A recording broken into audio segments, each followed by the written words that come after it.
السلام علیکم ناظرین، آپ دیکھ رہے ہیں مبشر لقمان یوٹیوب چینل. میں ہوں محوش تبسم. ناظرین، سیکیورٹی فورسز نے دہشت گردوں کی موجودگی کی اطلاع پر خیبر کے علاقے تیرا میں آپریشن کیا اور فائرنگ کا جو تبادلہ ہوا ہے مشتاق، اس کے نتیجے میں کرنل بھی شہید ہوئے، 4 جوان بھی شہید ہوئے. سر، اب یہ جو ایک اور دہشت گردی کی واردات ہوئی ہے، اس کے متعلق کیا پتہ چلا ہے؟ کوئی انفارمیشن جس سے جو آپ ہمارے ساتھ شیئر کر سکیں؟ دیکھیں، پہلی بات تو یہ ہے کہ اس وقت سیکورٹی فورسز جو ہیں بہت ہائی الرٹ ہیں. اصل میں جو لوگ باتیں کرتے ہیں ان کو ایک بات نہیں پتہ ہوتی کہ دنیا کے ہر سپاٹ کو، ہر ایریا کو، ہر بلڈنگ کو، ہر جگہ کو ہر وقت سیکیور نہیں کیا جا سکتا. اور امریکہ جیسا ملک نہیں کر سکتا. 11 ہوتا ہے، ورلڈ ٹریڈ سینٹر ہو جاتا ہے، پینٹاگون کی اپنی بلڈنگ ہو جاتی ہے، وائٹ ہاؤس کے اوپر الارم بج جاتے ہیں، فیلاڈیلفیا میں گر جاتے ہیں طیارے، اور 6 طیارے ایک ساتھ اغوا ہو جاتے ہیں. تو اگر یہ فیلئر ہے تو آپ دیکھ لیں. تو ہر ایک کو تو ہر جگہ آپ پروٹیکٹ نہیں کر سکتے ہیں.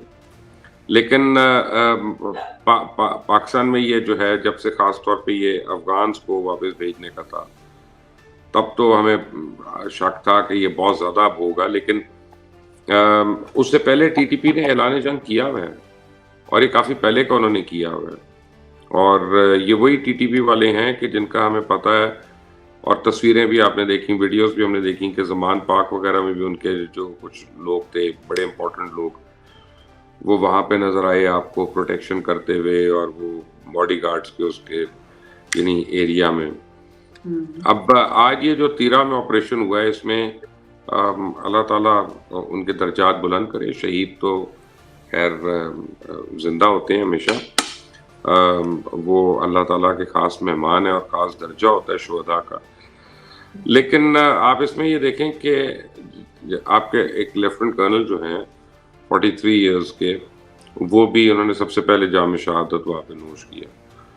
تو یہ ایک بڑا فیکٹر ہے جس کو عام لوگ نظر انداز کر دیتے ہیں کہ آفیسر جوان ریشو جو ہے پاکستان آرمی کا شہادتوں کا، وہ دنیا میں سب سے زیادہ.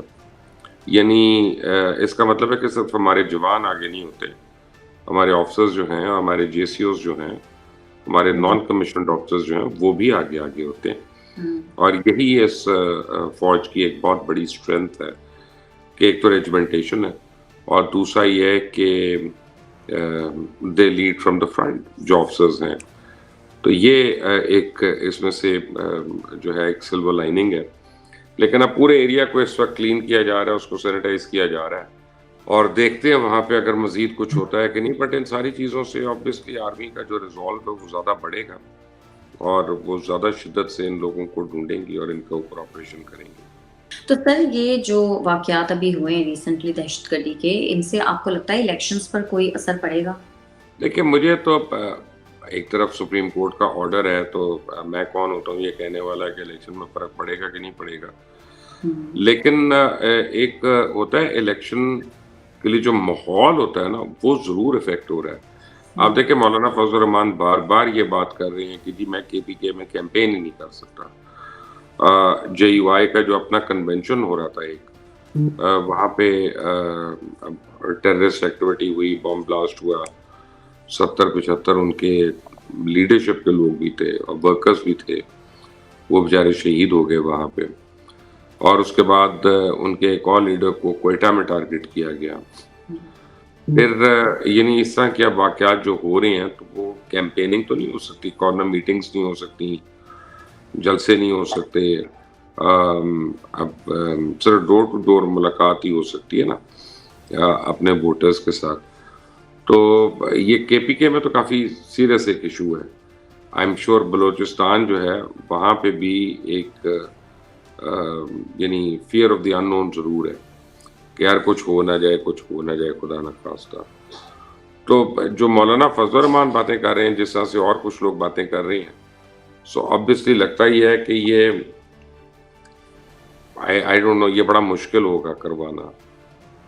لیکن اب آئین بھی کہتا ہے، سپریم کورٹ بھی کہتا ہے، تو let see how it happens. But right now elections کے بارے میں تو بات نہیں کرنا چاہتا.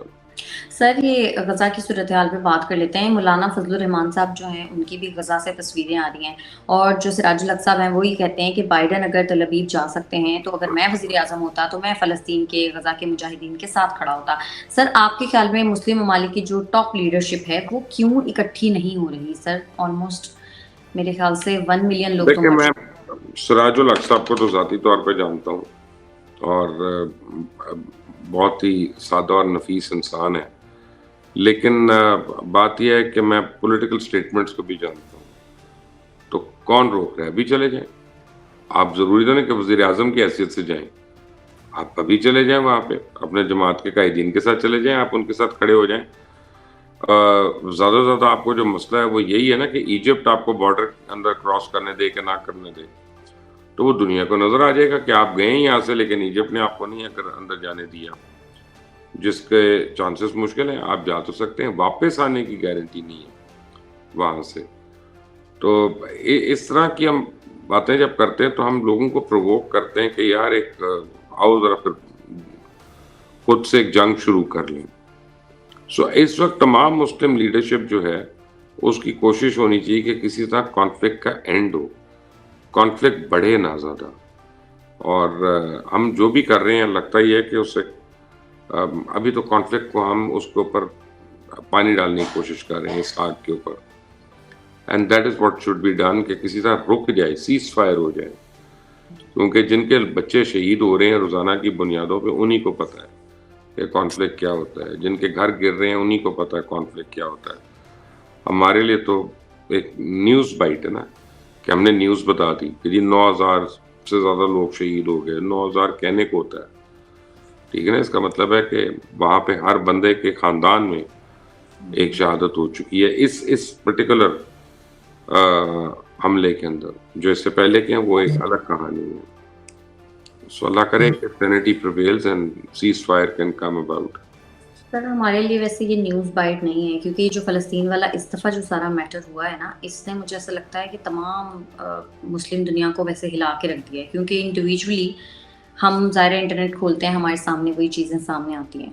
تو اب آپ کسی بھی چیز کو اس طرح سے انجوائے نہیں کر پاتے، بیکاز لائک میں خود ایک ماں ہوں. میں لٹرلی اپنی بیٹی کو جب رات کو سلا رہی ہوتی ہوں تو میرا دھیان غزہ کی ماؤں پہ جا رہا ہوتا ہے کہ جن کے بچے صحیح بات شہید ہے. میں سوچتی ہوں کہ وہ پتہ نہیں کس طرح سے سروائیو کر رہے ہوں گے. اور دوسرا سر ایک آپ نے بات کی، آپ نے کہا کہ سراج الحق صاحب کو کون روک رہا ہے، وہ اگر جانا چاہیں تو وہ جا سکتے ہیں.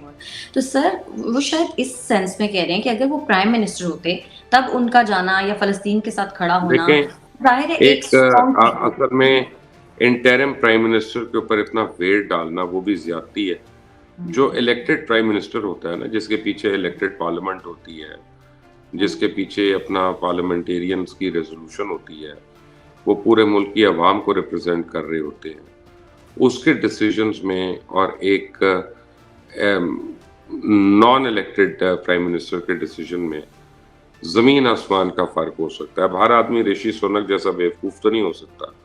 رشی سونک بھی الیکٹ نہیں ہوا ہوا، وہ بھی بائی ڈیفالٹ بن گیا نا وہاں کا وزیر اعظم انگلینڈ کا، اور وہاں پہ چلا گیا اور وہ اپنی جوز کے لیے اس نے گانے گانا شروع کر دیے. تو وہ ان کی تو پالیٹکس ڈفرینٹ ہے نا اس سینس میں.